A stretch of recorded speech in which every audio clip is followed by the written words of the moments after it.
I the jerk for defending my family member after they shared part of their large inheritance with the women in our family? My family is in the middle of a heated argument, and I'm defending my nephew's decision regarding his inheritance. A few months ago, my father, nephew's grandfather, passed away, and the will revealed that 10% of the inheritance was to be divided among my father's children, my siblings and me. The remaining 90% was left entirely to my nephew. Many family members were shocked by this, as they didn't expect him to receive such a large share. My nephew had worked closely with my father for years, managing the family business that none of us had shown much interest in. My father had great faith in him, so while it wasn't entirely unexpected, it was still a surprise to many. After receiving the inheritance, my nephew decided to give 30% of his share to the women in our family, his mother, his aunts, including me, and his other aunts. He was particularly concerned about the fact that many of his aunts were stay-at-home wives without an income of their own. He even joked that the women in our family deserved to be treated like queens, but he was sincere about making sure we were financially supported. He arranged for the money to be put directly into our names, so it couldn't be accessed by anyone else. Additionally, he gave a share to his father. The remaining 60% he kept for himself. Some family members are upset and feel that my nephew should have shared the inheritance more widely or divided it equally.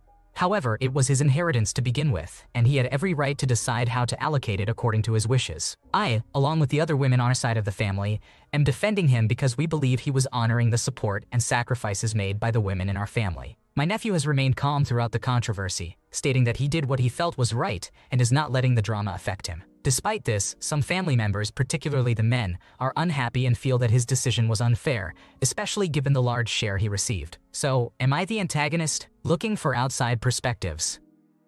He didn't have to share any of his inheritance, yet he chose to help the women in the family, which is considerate and wise. It's understandable that some family members are upset about the distribution, but the inheritance was his to allocate. Other people are basically trying to pressure him into giving them money because, well, they want money. His actions demonstrate a sense of responsibility and gratitude towards those who have supported him and the family business. Am I the jerk for being angry about my husband not listening to my professional advice twice? I'm a doctor, and recently my husband had 2 accidents. First, he burned his hand with hot water. Then, he cut his hand while doing some work around the house. Both times, he asked for my advice on how to treat the injuries. Both times, he ignored my suggestions. I work in emergency medicine and deal with wounds frequently. My advice was simple and inexpensive. Just disinfect the area and cover it with a sterile dressing. The cut would have benefited from stitches, but now he will probably have a scar because the skin did not adhere properly. I even offered to take him to my facility for the stitches, but he refused, saying he preferred to spend his evening differently. Instead, he just washed the wound with water and used a small bandage. Now, I am frustrated that he ignored my advice, and he is angry with me for being upset. He says I am being unnecessarily harsh and that I do not have the right to tell him what to do.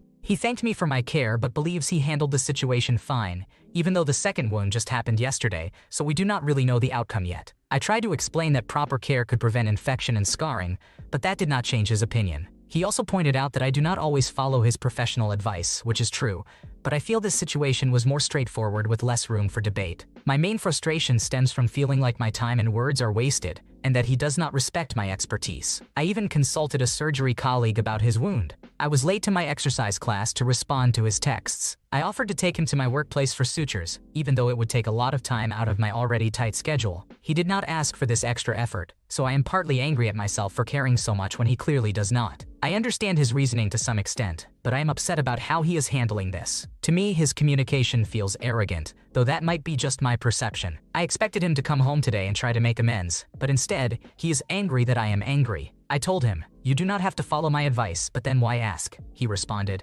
"Okay, then don't ask me about online business if you are not going to take my advice." So now I am wondering, am I the antagonist in this?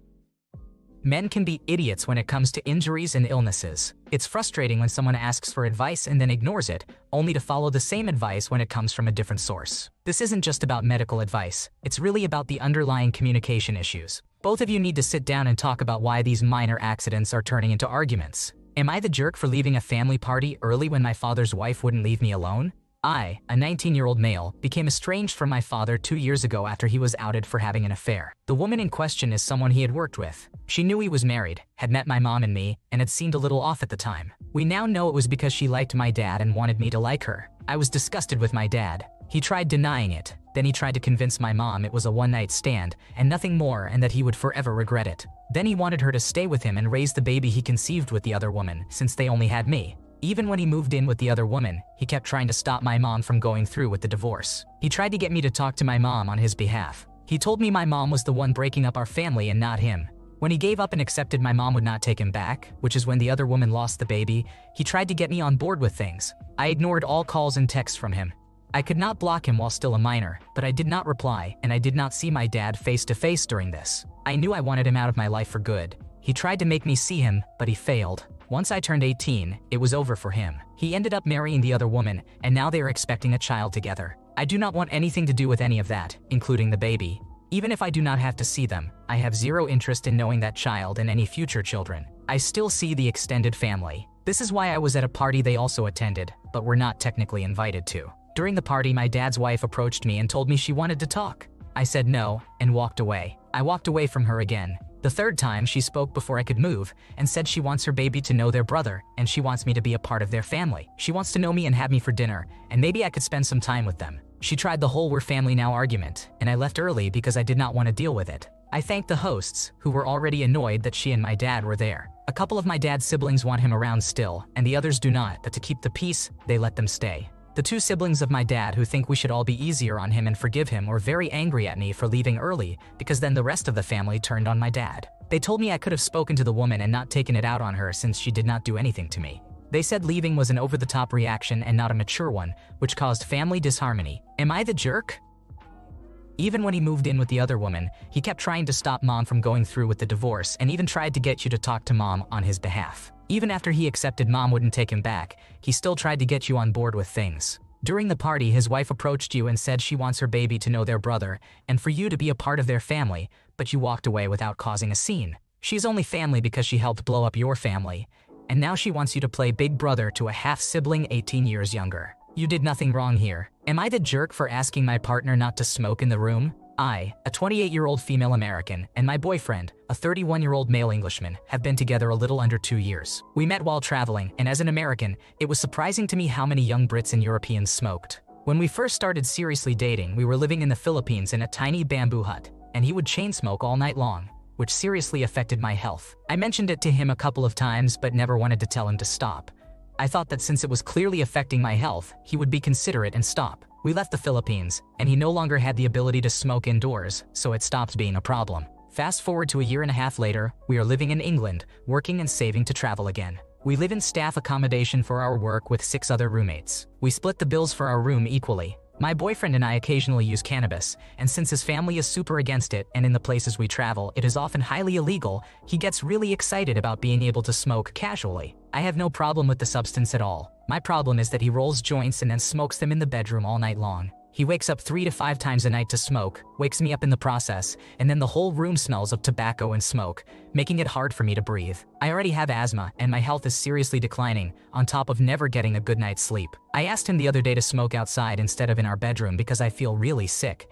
It interrupts my sleep, and we are not supposed to be smoking indoors. This man gave me a speech, while a tad drunk, on how smoking this joint was his favorite thing in the whole universe, and how he never gets to enjoy this other than here. He said I have the audacity to ask him to stop, and I need to understand how big of a sacrifice this is for him. He gave this speech while I was in tears because I had lost my voice, was feeling horrible, and couldn't stop coughing. It has been a couple of days now, I am still sick, and instead of going outside, he tries to do sneaky one-hits or sticks his head out the window, as if the smoke doesn't follow back in. I am scared to even bring it up again. Is this unreasonable of me to ask of him? What do I do? The roommates are all men, and they just wouldn't say anything to him about it. To add, we also have a pen that I am totally fine with him using or a water pipe. I just can't handle the tobacco.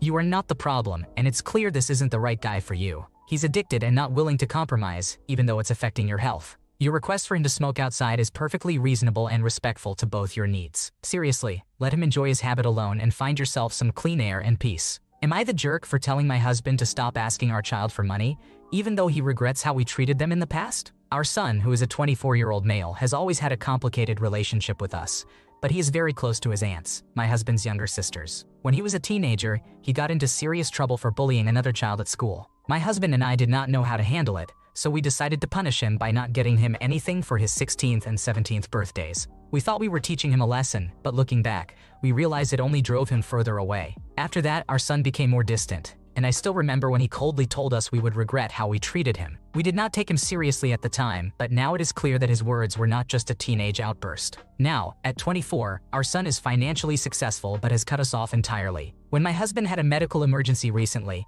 we were struggling with the bills and reached out to him for help. He flatly refused, telling us to go away. This crushed my husband, who deeply regrets the way we handled things back then and wishes he could go back and make it right. Our son has a peculiar tendency to spoil all the women he considers family. He made amends with the girl he bullied in high school, and they are now good friends. He also lavishes attention and financial support on my husband's younger sisters, his aunts. They told us that he said he does not care who they help, even if it is us, but despite this, they are still hesitant to get involved. They have only helped us out a couple of times and are clearly reluctant to do more, likely because they do not want to jeopardize their close relationship with him. My husband is heartbroken. He is trying to reconnect with our son, but every time he reaches out for help or to mend things, he is met with anger or silence. I finally told my husband to stop asking our son for money. I feel like every time we ask, we push him further away, and I am terrified that we will never have a chance to repair our relationship if we keep this up. My husband is upset with me now, feeling like I am giving up on our son. He is filled with regret and sadness over how things have turned out, but I just do not know what else to do. Am I the antagonist? It's understandable to tell the husband to stop asking the son for money, but the real issue is deeper than that. The parents need to realize that reconciliation is on the son's terms, and that they haven't made a genuine effort to mend the relationship. It sounds like the parents care more about money than actually repairing the bond with their son. They haven't taken responsibility or apologized for whatever caused him to cut them off, which makes them the real ass in this situation. Am I the jerk for shutting down an emotional conversation with my fiancé? My fiancé and I got into a minor argument this morning, which led to a lengthy conversation about many behaviors of mine that he had not been satisfied with over the past months. He addressed situations that I had already forgotten about because they were so long ago, and told me about fears and insecurities that he had about me and our relationship for months, but had never mentioned before. Apparently, he had developed a fear of having expectations of me months ago because of one situation I had already forgotten about. He also expected me to analyze whether his fears and insecurities were reasonable, and wanted me to help him determine whether he was making up some of the problems by getting too worked up about things and overthinking them. I am not a therapist, especially not his therapist, so I refused to do so. At some point, we both decided we had worked through the pressing issues, were both satisfied with the outcome, and wanted to enjoy the rest of the day. We spent quality time together, talked, and laughed, normally, and everything seemed fine. Later, I went to walk our dog because I had to get up early tomorrow. He asked whether he could join, and I said, sure. I hadn't asked him because he was busy working on a project, and I didn't want to interrupt him. We talked about our future together, and everything was lighthearted until he decided to drop another bombshell. He felt like I had purposely not asked him to join me on the walk to show him that I didn't need him. I asked him why I would do that and told him that I thought everything was fine between us, but he was convinced I was holding a grudge against him. After almost an hour of talking, I went quiet. He asked me what I was thinking, and I told him that I had expected to have a nice, calm evening and that I needed to go to bed early. However, now I was in a state of emotional turmoil due to that hefty conversation that came out of nowhere. I told him that conversations like these were not good for me before bed because I had trouble falling asleep after them in the past, and I needed to get up early tomorrow. My fiancé became really quiet, told me that I should sleep, turned off the light, and left the room with his pillow. He has been super quiet and timid since I opened up about how stressful those hour-long conversations are for me. Am I the asshole for shutting it down and dismissing the importance of his feelings? It's clear there's a major communication breakdown here, and both parties are to blame. He needs to address issues as they arise instead of letting resentment build up, which isn't fair to anyone. At the same time, shutting him down only makes him more hesitant to bring up concerns in the future, leading to more silence and frustration. Both need to figure out a better way to communicate effectively, or this cycle will just continue. Thanks for watching. When you subscribe, make sure to hit the bell to turn on notifications so you never miss a video. To finish listening to all the stories, check out the playlist in the description.